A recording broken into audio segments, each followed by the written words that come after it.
क्या कुछ माहौल बना हुआ है ये भी जानेंगे। हमारे साथ एसोसिएट एडिटर देवेंद्र कथुरिया जुड़े हुए हैं।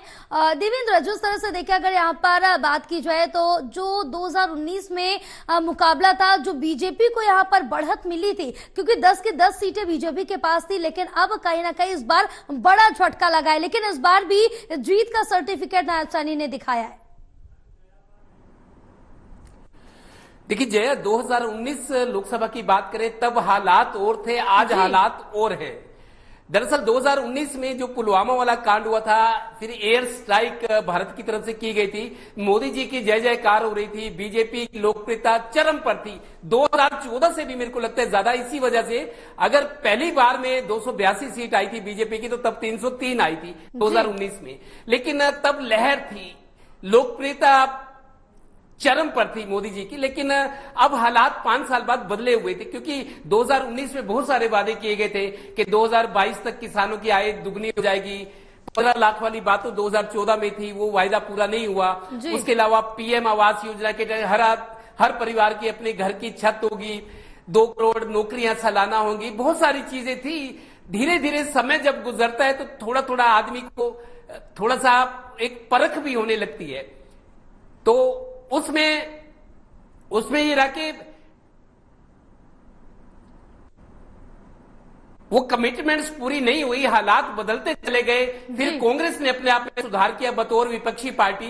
तो इस बार जो लोकसभा चुनाव हुए, किसी पार्टी की ना लहर थी, ना हवा थी, ना कांग्रेस की ना बीजेपी की, और मोदी जी की भी हवा वो नहीं थी। हालांकि राम मंदिर बनने के टाइम जरूर था, 22 जनवरी को जो राम मंदिर का उद्घाटन हुआ तो जय जयकार हो रही थी, लेकिन वो असर 1-2 महीना ही रहा। अब लोकसभा चुनाव जिस समय पर हुए, जो टाइमिंग थी, उसमें मेरे को लगता है शायद लोकप्रियता प्रधानमंत्री की या बीजेपी की ने जिस तरीके से कैंपेन चलाया, एक के बाद एक जिस तरीके से बातें हुई कि अगर कांग्रेस सरकार आ गई राम मंदिर पर बुलडोजर चल जाएगा, मंगलसूत्र की तमाम तरह की चीजें आई। बहुत सारे लोग खिन भी थे कि आप मुद्दा आधारित राजनीति क्यों नहीं करते, चुनाव का टाइम है।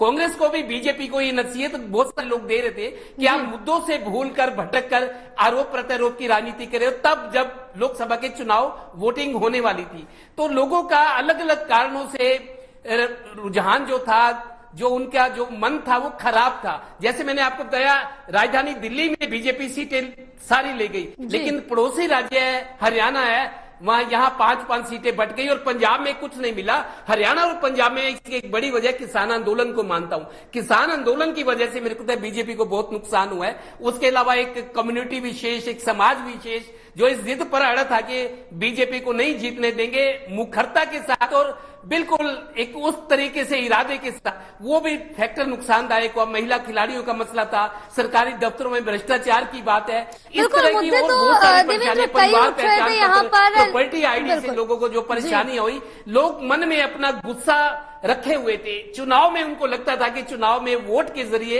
अपना गुस्सा निकालेंगे। जो रिजेंटमेंट, नाराजगी थी, जो रिएक्शन, जो प्रतिक्रिया थी, वो लगता है फूट पड़ी है। यही वजह के हरियाणा में 50-50 पे बीजेपी और कांग्रेस आ गए और कांग्रेस का मनोबल बहुत बढ़ गया है। उनको लगता है कि 4 महीने बाद जो विधानसभा के चुनाव होने हैं उसमें बहुत मजबूती से, और लोगों की मेरी ये परसेप्शन भी थी कि भले ही मोदी जी आ जाए लोकसभा चुनाव में, क्योंकि राष्ट्र की बात है, विकल्प नहीं था लोगों के पास, लेकिन लोग ये कहने से नहीं चूकते थे कि विधानसभा में कांग्रेस आएगी। मतलब इस तरह का माहौल बना हुआ था। बिल्कुल, यहाँ पर बिल्कुल, क्योंकि हवा जिस दौर में चलती है और उस बीच देखना होता है कि क्या, बिल्कुल के हौसले और बुलंद है।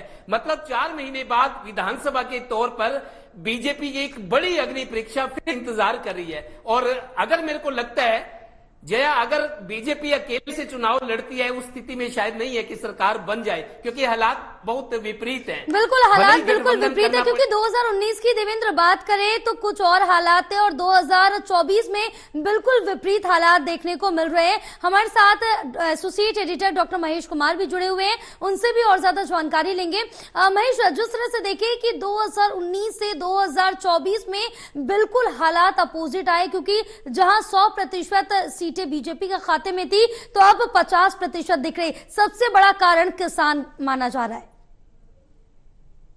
ना सिर्फ किसान बल्कि मोदी का जो फैक्टर है वो भी सबसे बड़ा फैक्टर है। दरअसल मोदी को पसंद करने वाले और मोदी को ना पसंद करने वाले का बहुत बड़ा वर्गीकरण ना सिर्फ हरियाणा प्रदेश में बल्कि पूरे देश में हो चुका था। और यही वजह है कि यहाँ पर केंद्र में मोदी के नाम पर वोट मांगने की कोशिश की गई, लेकिन वो कोशिश जो है आंशिक रूप से जो सफलता है भारतीय जनता पार्टी को हासिल हुई है। अब इसे सिर्फ इस तरीके से नहीं समझा जाए कि 5 सीटें कांग्रेस को मिली और 5 सीटें भारतीय जनता पार्टी को। इसे इस तरीके से भी समझने की जरूरत है कि पिछला जो लोकसभा चुनाव था वो अगर रोहतक सीट को मैं छोड़ दूं, वहां पर नजदीक का मुकाबला था, उसके अलावा 2 लाख से 5 लाख वोटों से जीत भारतीय जनता पार्टी के उम्मीदवारों की तरफ से दर्ज की गई थी। और अब 2.5 लाख वोटों से यहाँ पर जो है कुमारी शैलजा भी जीती हैं, दीपेंद्र सिंह हुड्डा भी जीते हैं। तो अगर मैं हिसार सीट पर इस वक्त मौजूद हूँ तो जयप्रकाश को सर्टिफिकेट मिलने का इंतजार है और माना जा रहा है कि 65,000 से 70,000 वोटों की लीड यहाँ पर हिसार लोकसभा सीट पर इंडिया गठबंधन के उम्मीदवार जयप्रकाश ने हासिल किया। तो यकीनन अब इस डिफरेंस को भी समझने की जरूरत है।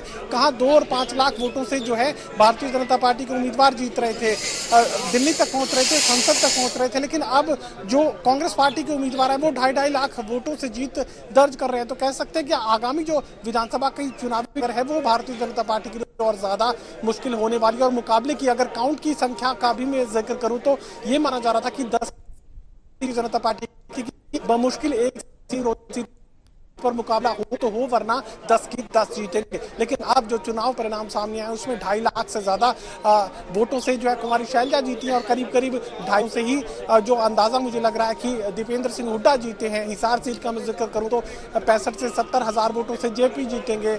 जिक्र यहाँ पर जो है सोनीपत लोकसभा सीट का करें तो वहां पर जो है मुकाबला थोड़ा नजदीक का रहा है। लेकिन यहाँ ये समझने की जरूरत है कि अब चुनौतियां भारतीय जनता पार्टी के लिए काफी ज्यादा बढ़ चुकी है और विधानसभा चुनावों के लिहाज से अब अग्नि परीक्षा का सामना भारतीय जनता पार्टी को करना ही होगा। लोकसभा में भी बराबरी की टक्कर जो है सीट काउंट के लिहाज से जो है यहाँ दे पाई है कांग्रेस पार्टी इंडिया गठबंधन। और अब आने वाले विधानसभा चुनाव में तो ये डगर और भी ज्यादा मुश्किल हो जाएगी। किसान एक फैक्टर था, लेकिन युवाओं में जो निराशा देखने को मिली जी, बेरोजगारी जो बढ़ती चली गई, जिस तरीके से डोंकी रूट से अलग अलग देशों में जो है मजदूर बनकर हरियाणा के युवा पहुंचे, ये एक बहुत बड़ा फैक्टर था कि युवाओं में निराशा देखने को मिल रही थी। और युवाओं की निराशा और जिस तरीके से मोदी को नापसंद करने वालों का जो काउंट है वो लगातार बढ़ता जा रहा था। तो ऐसे में यहाँ पर ये तमाम अलग अलग फैक्टर्स हैं। एंटी इनकम्बेंसी जो मनोहर लाल खट्टर सरकार की थी, जिसे बाद में जो है मुख्यमंत्री तब्दील कर दिया गया नायब सिंह सैनी, और नायब सिंह सैनी को सीएम बनाने का जो सबसे बड़ा फायदा